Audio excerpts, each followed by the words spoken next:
Jadi kalau kita lihat flashback tadi ya, 20 tahun ke belakang memang 2 dekade ini proses pembangunan berjalan secara stagnan, dan memang kemudian di 1 dekade ini proses apa yang bisa dilakukan oleh Pak Rudi dan Pak Helmi sekarang kan beralih ke pemimpinan yang baru. Konsentrasinya sudah mulai tidak lagi bicara tentang infrastruktur dasar, tapi sudah mulai bicara tentang bagaimana penguatan sumber daya manusia. Penataan daerah pemilihan dan alokasi kursi mendorong lahirnya pemimpin yang bijaksana dan merakyat.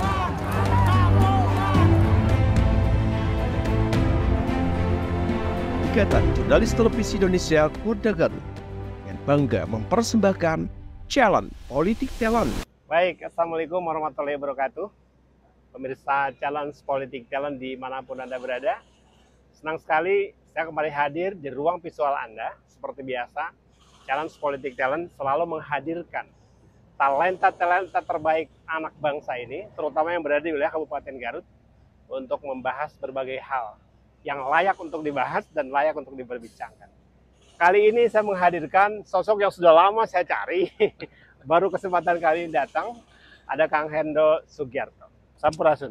Sampai. Assalamualaikum. Waalaikumsalam warahmatullahi. Kemana aja akhirnya kita 3 bulan terakhir ya. Iya. Perasaan 1 bulan berkomunikasi belum ada dapat klik. Hari ini kita dapat. Siap. Aktivitas hari ini kayaknya Bandung, Jakarta, padahal pilkada sudah selesai loh.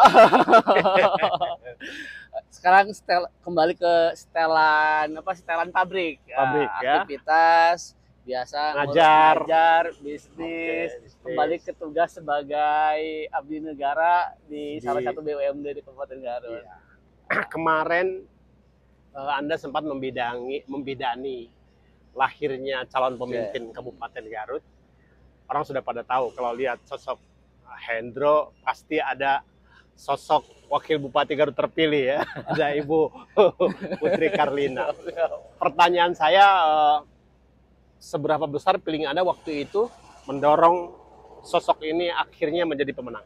Oke, jadi memang berawal dari perkenalan kita. Saya kenal sama beliau itu 2 tahun yang lalu, tepatnya tahun 2022. Pada saat itu kebetulan saya sedang menjadi narasumber, lalu kemudian ada sosok yang bertanya dan kok ini pertanyaannya bernas banget gitu kan, dan ternyata memang beliau memperkenalkan diri ya, memperkenalkan diri, dan memang kebetulan dengan lingkaran keluarganya kita kenal, akhirnya kita sambut gitu, dan alhamdulillah kita jalan bareng-bareng.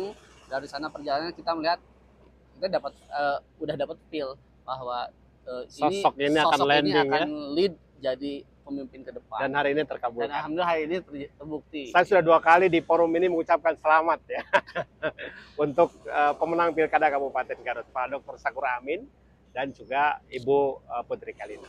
Konteks ini saya dengan teman-teman di Ikatan Jurnalis Televisi Indonesia hari ini sedang mempersiapkan diskusi akhir tahun, refleksi akhir tahun 2024. Harapannya kita dalam waktu dekat ini akan meluncing buku terkait pergantian kepemimpinan di Garut, perspektif pembangunan dalam 20 tahun terakhir. Kang Hendro ini kan ada di kisaran itu nih. Siap. 20 tahun terakhir ini pasti zaman-zamannya 10 tahun pertama adalah masih ABG, ya, lagi lincah-lincahnya. Bibit pergerakannya sudah melihat, apalagi di 10 tahun terakhir. Dalam kaca pandang Anda sebagai orang yang berada di barisan muda, melihat dinamika pembangunan Kabupaten Garut seperti apa sih? Oke. Jadi kalau kita lihat flashback tadi ya, 20 tahun ke belakang memang 2 dekade ini proses pembangunan berjalan secara stagnan, dan memang kemudian di 1 dekade ini proses apa yang bisa dilakukan oleh Pak Rudi dan Pak Helmi itu sudah sangat tepat, karena memang beliau meletakkan pembangunan dasar begitu ya. Artinya 10 tahun ini kita melihat banyak hal yang dilakukan oleh Pak Rudi dan Pak Helmi berkaitan dengan pembangunan. Tapi memang ini yang mungkin hari ini kepemimpinan sekarang kan beralih ke kepemimpinan yang baru.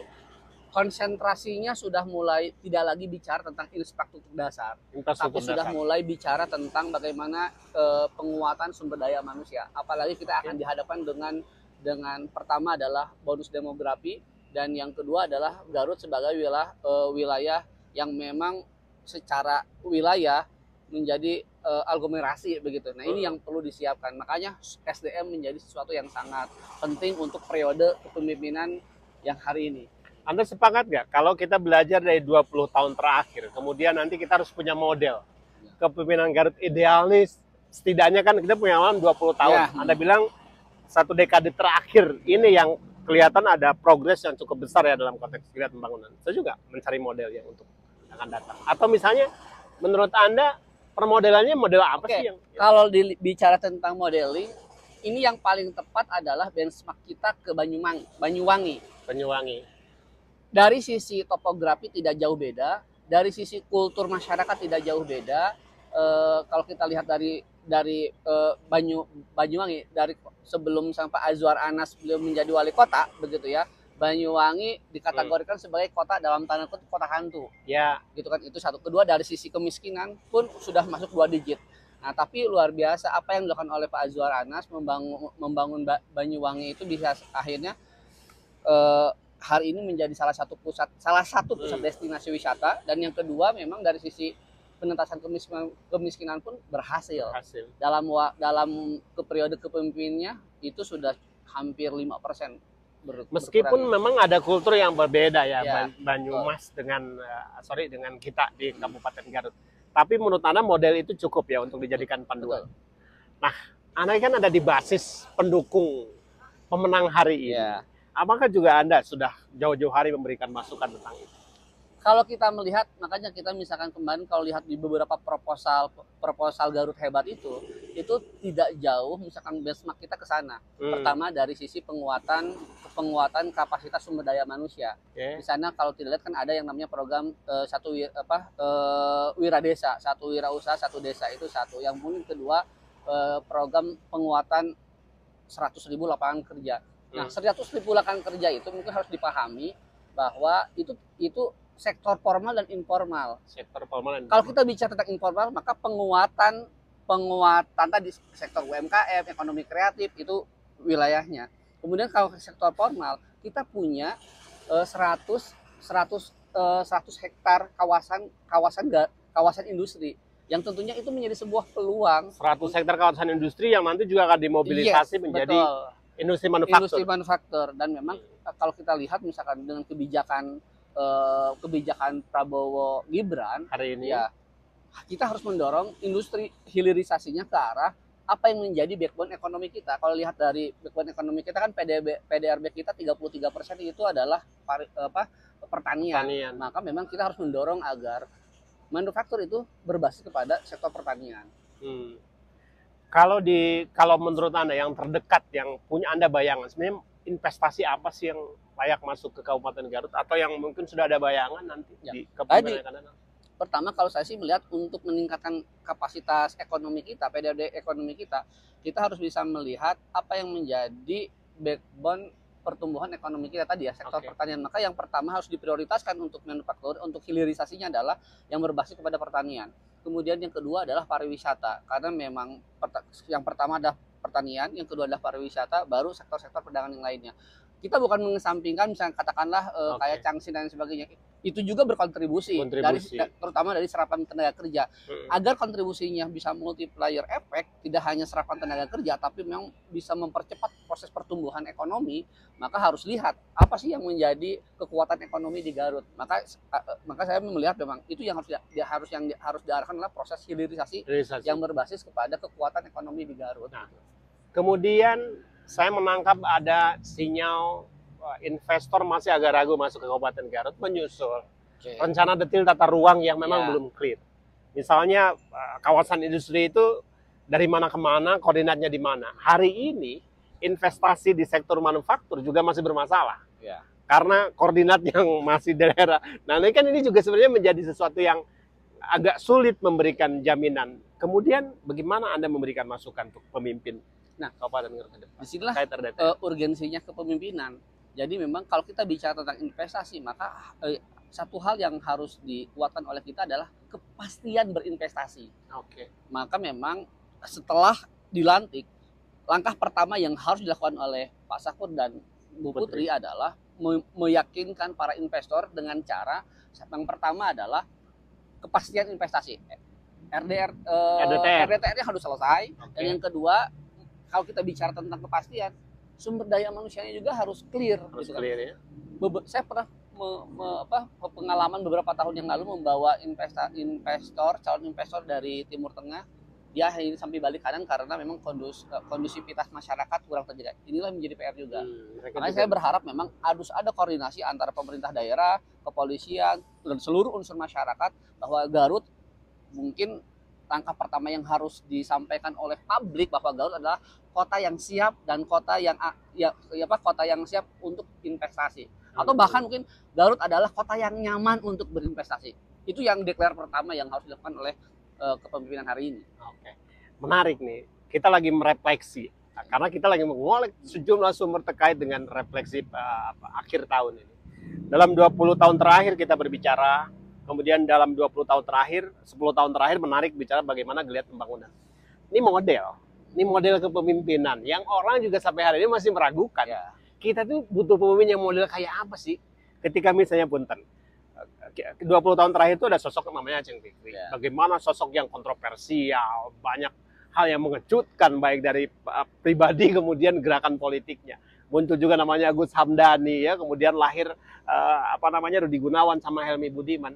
Dari perbandingan sosok ini kan kita sebenarnya punya gambaran nih. Ketika lihat kemajuan pembangunan itu ternyata dipimpin oleh orang yang modelnya kayak gini. Nah, kira-kira dari sosok-sosok ini Anda punya gambaran nggak? Justru ini salah satu perpaduan yang menarik bagi saya. Jadi sosok Pak Sakur dan sosok Teh Putri ini adalah sosok model perpaduan yang pas. Pertama adalah perpaduan antara teknokrat dan bisnis. Oke. Nah, kita tahu kalau bicara tentang teknokrasi, ia berbasis kepada data, basisnya adalah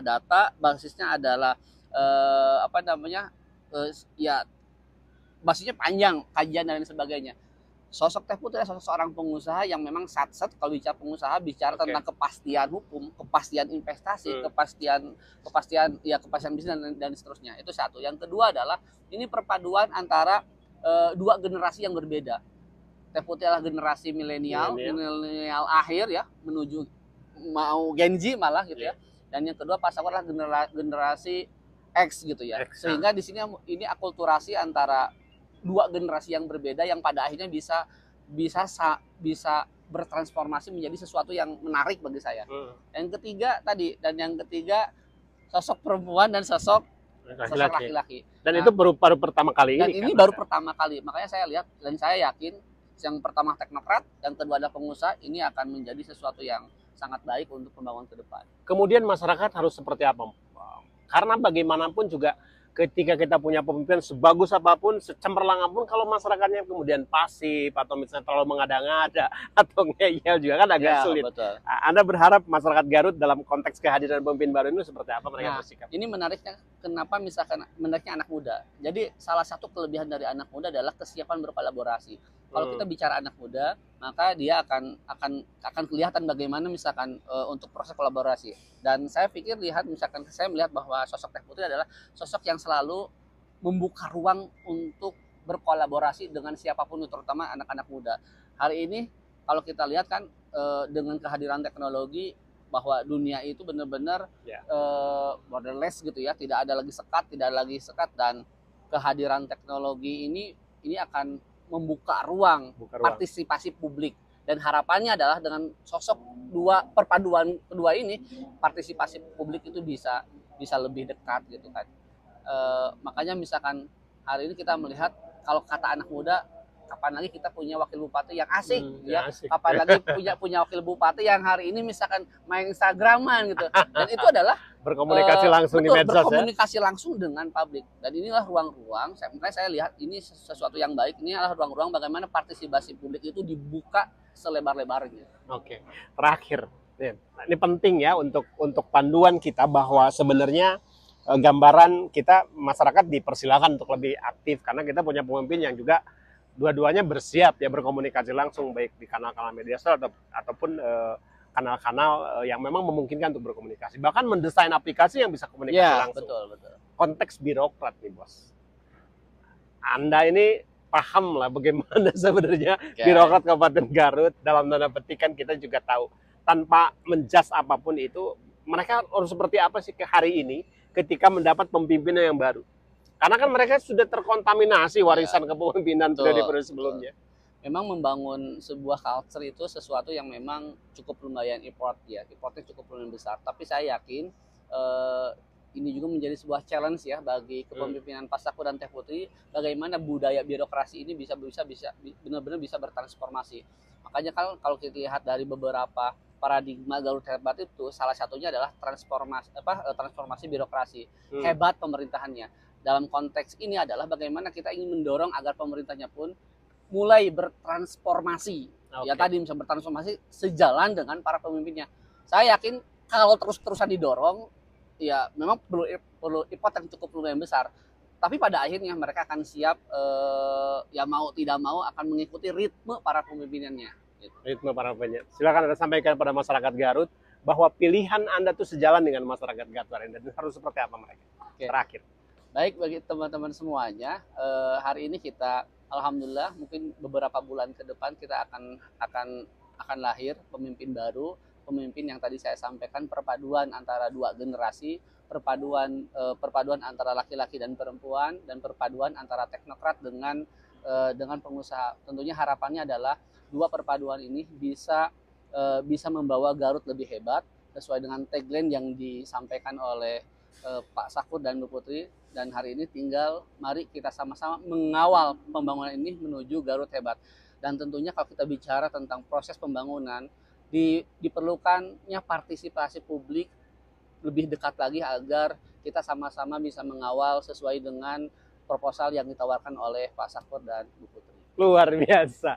Itulah pemirsa perbincangan saya dengan Hendro Sugiarto. Seperti Anda ketahui atau saya pahami bahwa Hendro adalah seorang akademisi, kemudian dia juga penggiat usaha mikro kecil menengah, dan banyak aktivitas bisnis juga yang didesain dalam gaya-gaya yang sangat mudah. Di kesempatan yang akan datang, di segmen yang lain kita masih akan berbicara tentu saja dengan sosok ini. Kita akhiri dulu untuk segmen ini. Terima kasih atas kebersamaannya. Saya undur pamit. Wabillahi taufiq wal hidayah. Wassalamualaikum warahmatullahi wabarakatuh.